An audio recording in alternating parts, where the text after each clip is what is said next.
দরকারি এই গ্লাসটা বার করতে গিয়ে দেখলাম ভেঙে গেছে। দেখে মনটা ভীষণ খারাপ হয়ে গেল। ফেলে দেব নতুন গ্লাসটা?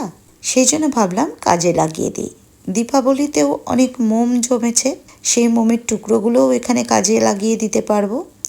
সেই পরিকল্পনা করে গ্লাসটাকে সাজাতে শুরু করলাম।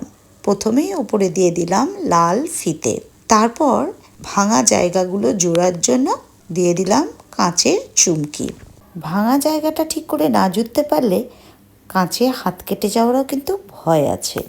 এবার সলতে তৈরি করতে হবে। তার জন্য কাঠির মধ্যে সুতো বেঁধে সুতোটা গ্লাসে ডুবিয়ে দিলাম, আর যে পোড়া মোমগুলো ছিল এর মধ্যে গরম করে একে একে ঢেলে দিলাম। ঠান্ডা হওয়ার পরে এই সুতোটাকে কেটে কাঠিটা ফেলে দিলাম। দেখুন, ফেলনা জিনিস দিয়ে কি সুন্দর তৈরি হয়ে গেল একটা প্রয়োজনীয় মোমবাতি।